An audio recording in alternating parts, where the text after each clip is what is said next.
En la semana de RCR, Red de Comunicación Regional, presentamos Don C. con César Zamora Bento.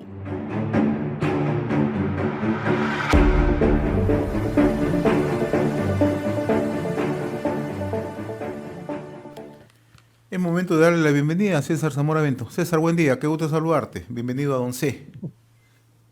Muy buenos días, José. Qué gusto también de ver que estás bien y que podamos seguir compartiendo la mesa. En efecto, ¿no?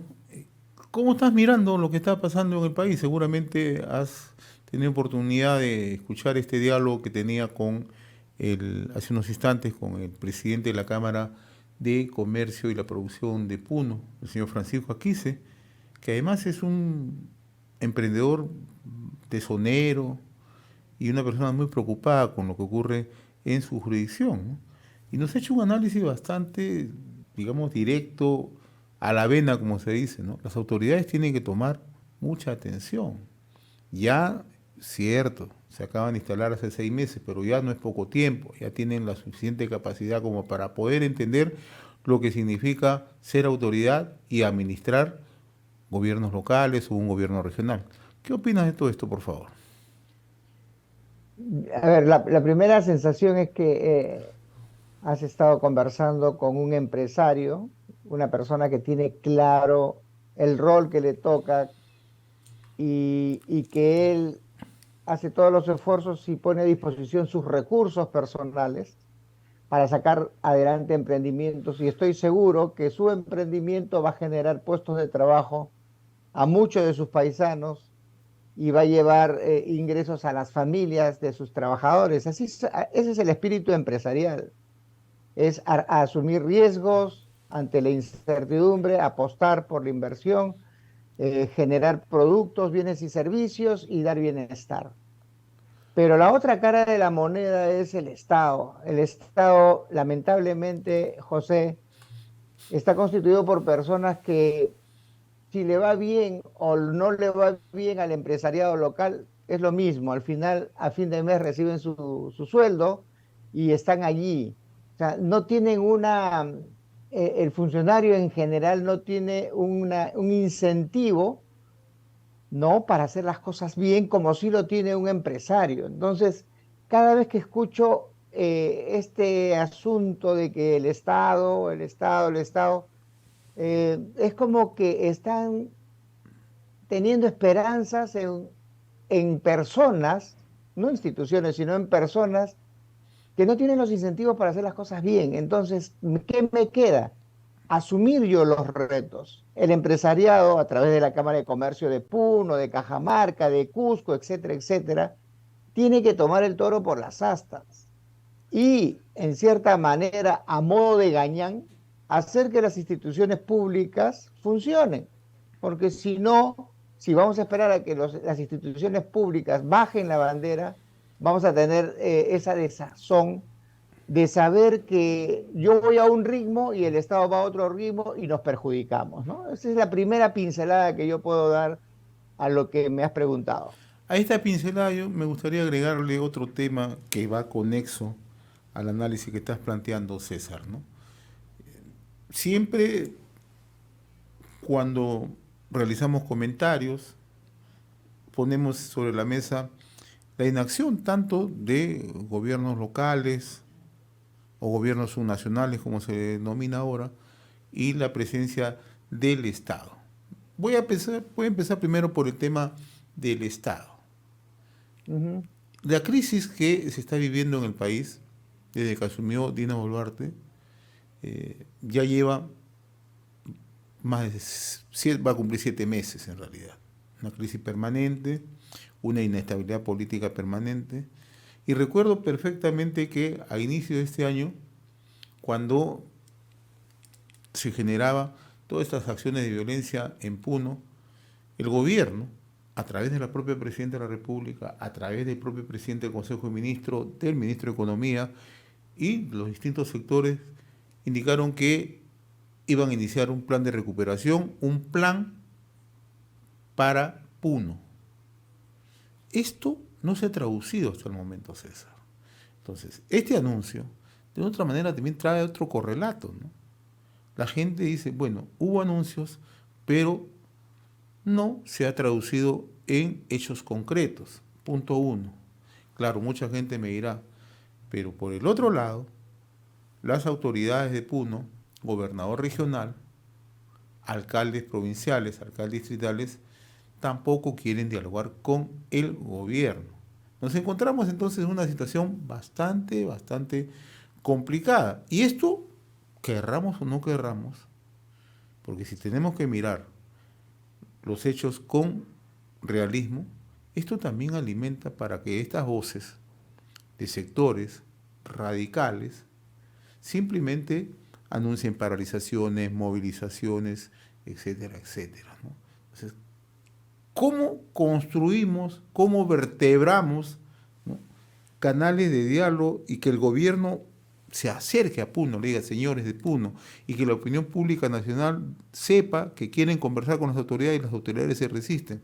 No sé si será por temor o por incapacidad. En sencillo, o sea, que por lo menos hagan su trabajo, ¿no?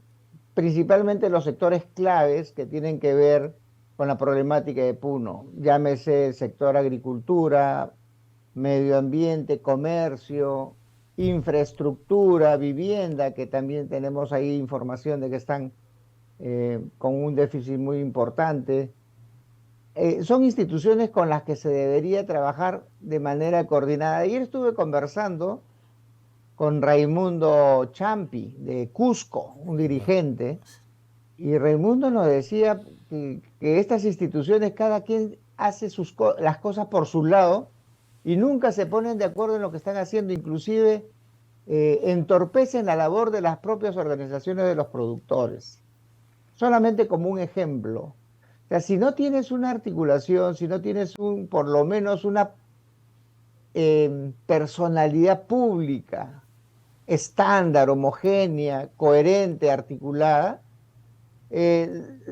los esfuerzos y los recursos públicos se van a diluir en ineficiencias, inclusive hasta en corrupción.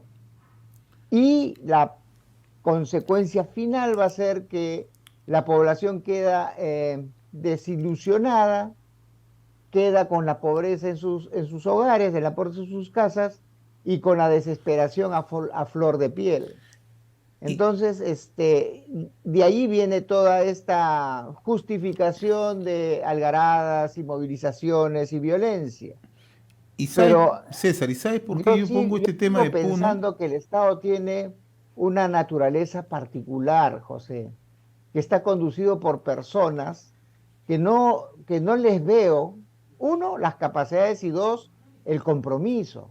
Son personas que no están conectadas con la realidad y sencillamente si va la población y las organizaciones de productores, los privados, van a poner toda su esperanza en lo que haga el sector público y esperar a que ellos hagan, no van a lograr nada. Hemos vivido siglos así, por no decir décadas. César, ¿y sabe por qué yo pongo el tema de Puno?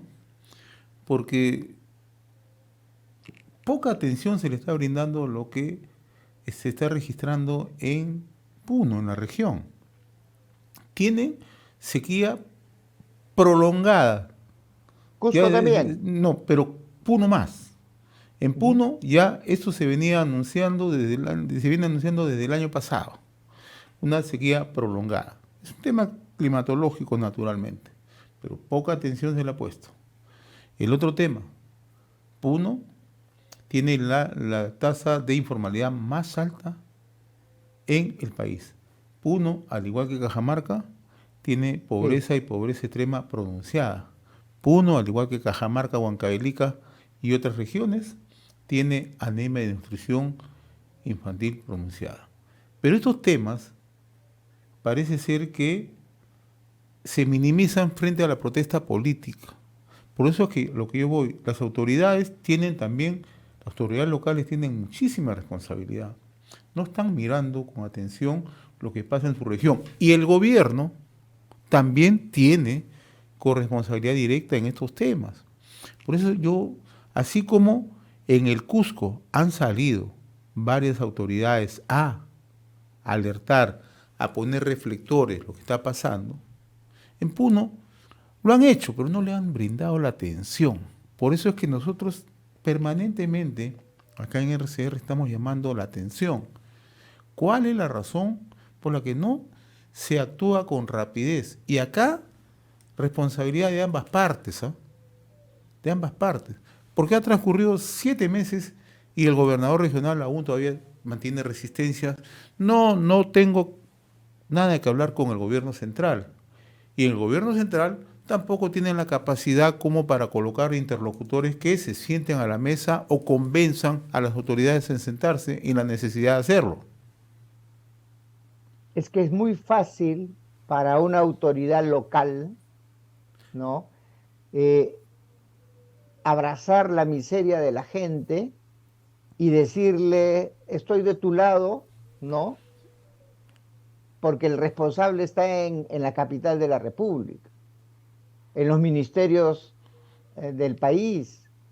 O sea, es una jugada perversa, por cierto, de las autoridades locales, del gobernador, de los alcaldes, para no hacer nada porque no saben hacerlo.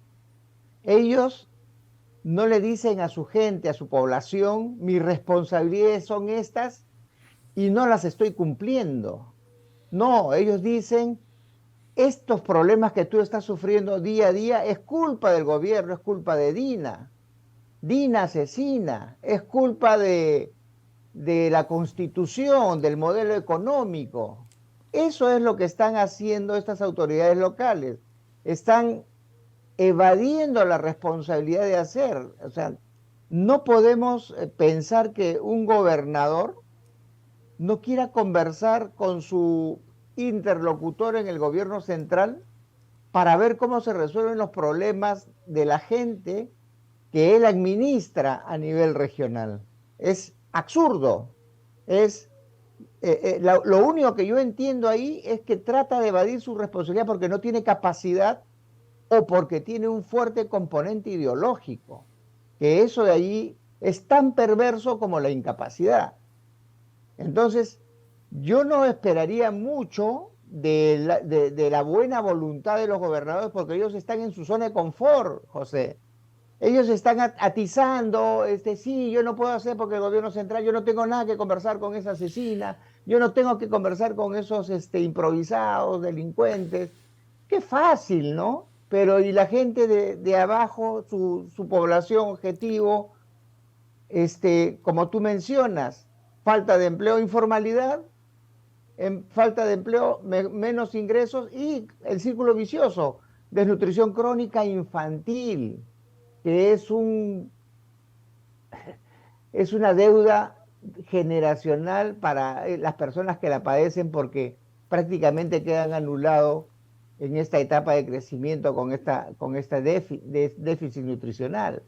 Entonces, perversidad creo yo que veo en estas personas que lejos de asumir la responsabilidad por las cuales fueron elegidas, engañan a la población diciendo el gobierno central, vamos a cambiar la constitución, vamos a votar que se vayan todos, etcétera. Y no están viendo las soluciones que sí se podrían generar si es que hay una capacidad de diálogo. Un último tema, César. El 19 se está anunciando una paralización a nivel nacional, ¿no? La han denominado la tercera toma de Lima, ¿no?